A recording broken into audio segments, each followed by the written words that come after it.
Hey guys, welcome back to my channel and welcome to the next video in the Walt Disney World planning series. So today we are going to be talking all about when to go to Walt Disney World. So generally there are three things that you would take into consideration when you are trying to figure out when to go to Walt Disney World. That would be like crowd level, the weather, and any special events that are going on. So in today's video, I'm going to be going through each month of the year and talking about those three things and any other tidbits of information that I have about each of the different months at Walt Disney World. And yeah, so if you are interested in that, just keep on watching and let's jump in. So starting with January. So in January there is the Festival of the Arts at Epcot, which is a festival that takes place in World Showcase.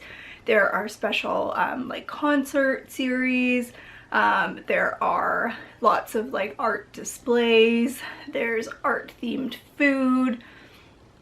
It's kind of just like a celebration of the arts and just adds something different to Epcot during this time of the year. So it starts in January.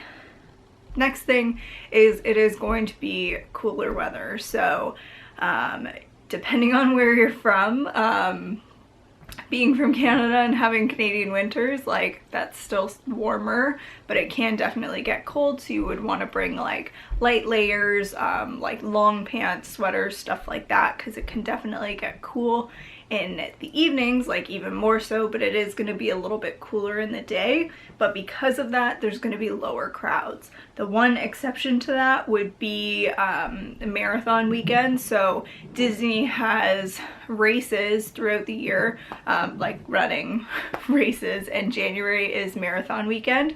So that's a whole bunch of races. There's a 5K, a 10K, a half marathon, and a full marathon. And if you do all of those, you get another medal that's called the Dopey, and that's the Dopey Challenge. So for that weekend specifically, it is going to be busy because they have racers running like individual or a bunch of the races. So that weekend I think is generally towards the beginning of January. I don't think it's necessarily like the first weekend in January, but it is generally pretty early. So that's going to be the busiest like weekend, and generally like hotels would be pretty busy, almost booked up. So that's the one thing to consider. And then next, because it is like a slower time of year, that's when rides are they're gonna do refurbishments on rides, just because there's less people. So you can always find the rides that are gonna be under refurbishment on the Walt Disney World website, like looking at the calendar. So if there's a time you're thinking of going, they don't always have that information super far in advance, but it is something that you can look at. So if there's like one ride that like is a must do for you, and you could know that it's going to be under refurbishment before you go. The other thing to note is so Cinderella Castle gets these beautiful lights on them in the fall, like for the Christmas season, which we will get to, but in January that's when they start to take the lights off. So there's probably gonna be a crane there. The lights are still on the castle during the races, because one of the races goes through Magic Kingdom, so you're like, oh, I'm running by the castle and it has lights on. But after that, that's when they start to take them off. So there could be an ugly crane in your picture. So obviously if that's something that's really important to you, you might want to take that into consideration.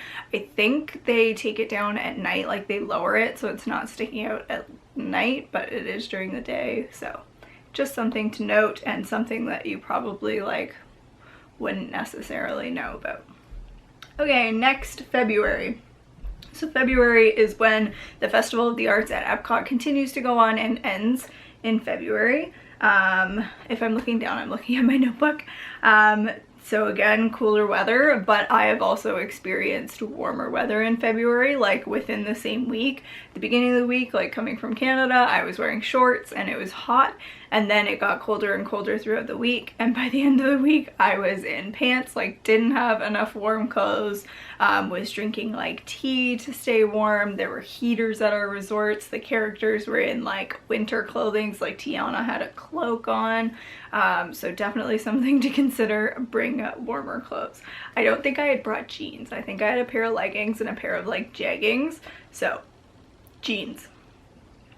In like the third weekend in February is the Princess Half Marathon weekend. So there is a 10K, I think a 5K, 10K, and a half marathon, which is always on Ethan's birthday weekend, like usually around that time. His birthday's on the 24th. So when we went in February, we were there, we arrived the day of the half marathon.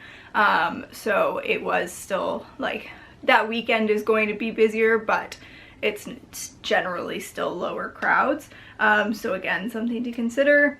Again, refurbishments, we went and I think Splash Mountain was down and the Little Mermaid ride has been down, but again, that's just lower times. It's going to be lower crowds.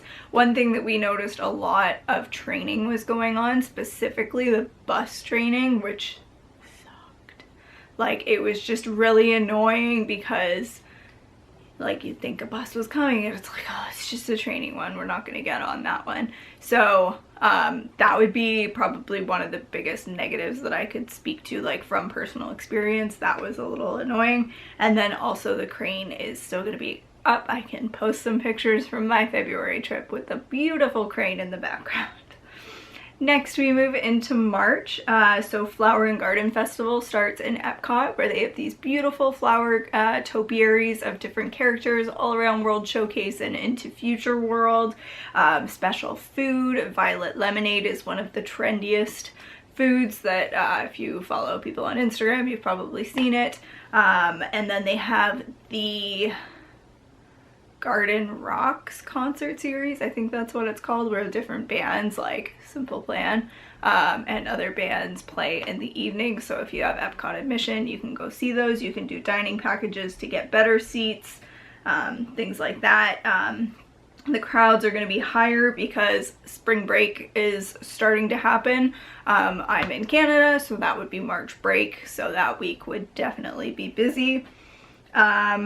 And that's pretty much all I have written down for March.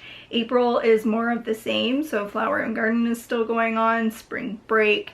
April crowds are going to be worse than March, just because there's like consistent weeks of breaks. So depending on when Easter falls, normally it would be like the third weekend in April, so my birthday's on the 18th and it's generally around then. Is the Star Wars half marathon weekend. So again, 5K, 10K half marathon, gonna be busier around that time, especially with the spring break crowds. But if you're a Star Wars fan, it would be something that would be cool to do, and higher crowds. Next, we go into May. So Flower and Garden is still going on and wraps up in May. The crowds start to dip back down after spring break.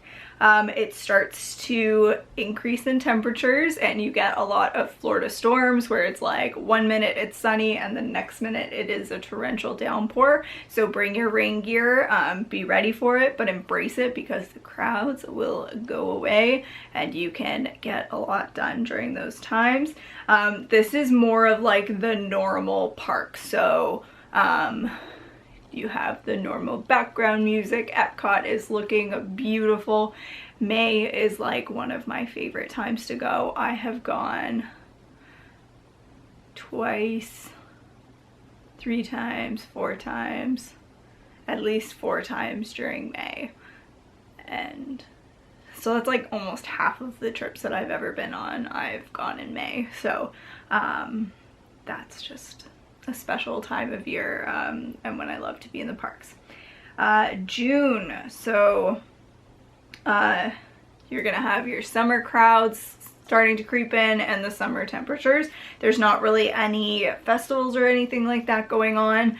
There are some events at the water parks that start in the summer months that they've started to do, and then there's always like after hours stuff that they're basically like trying to do at all times of the year because it's extra money and brings in more revenue for them. So that's all I have for June. July, you're gonna have your summer crowds, your summer temperatures. July 3rd and 4th is definitely something to note. The parks are crazy, and Magic Kingdom has special fireworks that they put on July 3rd and July 4th. So again, I will get to this later, but at the Halloween and Christmas parties, they have perimeter bursts fireworks, which don't just go off in Magic Kingdom. Like when you're in the park, you're like surrounded by fireworks and it's insane. They do that for July 3rd and July 4th, and they have boats in Seven Seas Lagoon that like launch fireworks. Like, it is a big deal. So be aware of that. The parks are going to be crazy, but you could go to like the Polynesian, you can go to other resorts and watch them. One thing to note is at Bay Lake Tower, which is a DVC resort, there's a top of the world lounge, which is at the top there. That's like a lounge where you can watch the fireworks, kind of like California Grill, but only for DVC members. You have to be staying at Bay Lake Tower to be able to access that lounge on July 3rd and July 4th. So that's just something to note. Do not try and go because they're not going to let you unless you're staying there. In August, this is where there's still summer crowds. They're starting to go down because depending on where you live, some schools go back in August. This is when the fall starts happening. So fall decorations go up. There's Mickey's Not So Scary Halloween Party starts. Food and Wine Festival at Epcot starts. So lots of food around World Showcase. They have the Eat to the Beat concert series where you can see bands like Hanson and Boyz II Men there. Again, you can do dining packages to get better seating, and as long as you have Epcot, as long as you have a park ticket, you can watch it. And this August 29th, 2019 is when Galaxy's Edge opens. It's gonna be cray, like insane. I don't even want to know what the crowds are gonna be like. So that's definitely something to take into consideration this year and later this year. So that's it for August. In September, the crowds start to go down again, but it is still hot. Mickey's Not So Scary Halloween Party is going on, and Flower and Garden is still going on. In October can be busier, but it starts to cool down a little bit. It can definitely still be hot. I've been in October before and definitely wore like shorts, tank top, flip-flops the whole time. But again, I'm from Canada, so I might be like just happy to be in Florida. Food and Wine is still going on, and Halloween Day is definitely going to be busy. They do a Halloween party on Halloween night, and it generally always sells out, so it's going to be busy. Next is November, which is another one of my favorite times to go. The Wine and Dine Half Marathon weekend is going on, which is generally the first weekend in November. We've been around the 6th before, and it generally happens then. This year, Halloween is on like a Friday that they have the race weekend, changing over from Halloween to Christmas, and the time change like all in a weekend. I don't know how they're gonna do it, but they'll figure it out. They probably know what they're doing. So Wine and Dine Half Marathon weekend, Food and Wine is still going on and ends in November, and then there's the start of Mickey's Very Merry Christmas Party. So just to backtrack, Mickey's Not So Scary Halloween Party is the Halloween party, so you can dress up, your kids can dress up, you can trick or treat around Magic Kingdom. There are special parades, there's a special parade, there's special fireworks, special character meet and greets, everything like that. It is an additional cost, but you can get into the park at, I believe, 4 p.m. So if you are going for like a week and you're trying to figure out if you want to do it or not, I would suggest doing like opting out of a day at the parks and relax at your resort or something like that in the morning, and then go in the parks at 4 and spend the evening there for the party. I've never been to Mickey's Not So Scary Halloween Party, but I have been to Mickey's Very Merry Christmas Party. So I will put a video up there about, I think it's 10 tips for Mickey's Very Merry Christmas Party. So Mickey's Very Merry Christmas Party is the Christmas party. So there's a Christmas parade, there's Christmas treats, there's special stage shows, special fireworks. This year, the Halloween and Christmas party fireworks are going to be new. So that's definitely a plus, definitely something that if you're interested in that's going to be new this year. And it's just like a magical time to be in the parks. Like, there's nothing like being there when the holidays are going on. The background music is Christmas, and it's just, I love Christmas, and I love Disney, and I love Disney at Christmas. Even though November counts, because I've been in November before. So Mickey's Very Merry Christmas Party, and then Thanksgiving week is going to be busy. The crowds are busy, so if you can, avoid Thanksgiving week. And then last we have December, so Mickey's Very Merry Christmas Party is still going on, but about a week before Christmas, maybe a little bit less than that, the parade that is through, like the only way that you could see the parade would be to go to the party, or if you're in Disney like the week before Christmas, around Christmas, that parade runs during the day instead of Festival of Fantasy. December is busy, like the busiest. So in between Christmas and New Year's is the busiest time in the parks. Like, don't go. I think my camera cut off. So if you're going between Christmas and New Year's, be at the parks early, because you would be refused because they get to the capacity. Go early in the morning and then leave like as soon as it gets, not as soon as it gets busy, but once you can't tolerate it anymore. But like, I love Disney, and I don't know if I would ever want to be there at that time because it's so bad. Like, Google pictures of it, it's insane. So definitely something to note. New Year's fireworks, and then there's celebrations at all the other parks. So the New Year's fireworks at Magic Kingdom are the same deal as July 3rd and July 4th. So it's December 30th and 31st. They have the big perimeter burst fireworks. Again, at Bay Lake Tower, you can only go up to the top of the World Lounge if you're staying there. Normally you could go any other night of the year if you are a DVC member, but you have to be staying at Bay Lake Tower to go then. Whew. Okay, so that's covering the year. A couple things to consider.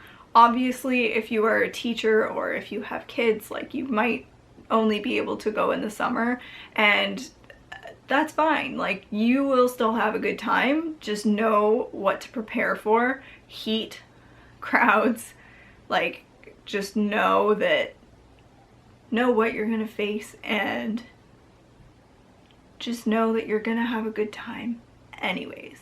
Would I recommend going between Christmas and New Year's? Probably not. I would probably say going in the summer would be better. But the nice thing about Disney World is a lot of the queues are inside and air conditioned. You can buy fans, like little personal fans. You can buy like pads that you soak in water that you can put over your shoulders to keep you cool. Little fans with the spritzers. Like, there are definitely ways to keep you cool. I think I did a blog post about that, so I'll put that in the description below. But that is it for how to decide when to go to Disney World. I've been in January, February, April, May, October, and November. My favorite is probably May or November. That's probably it. And also, I have done posts about the different seasons at Walt Disney World, so it's kind of what I've talked about in this video, just more generalized to like January, February, and then like spring, summer, fall, winter kind of thing. So I will link those posts down below as well. If you have any questions, let me know in the comments below, and let me know when your favorite time is to visit Walt Disney World, because it's always magical. If you liked this video, make sure to give it a thumbs up and subscribe for more, and I will see you in my next video. Thank you so much for watching. Bye.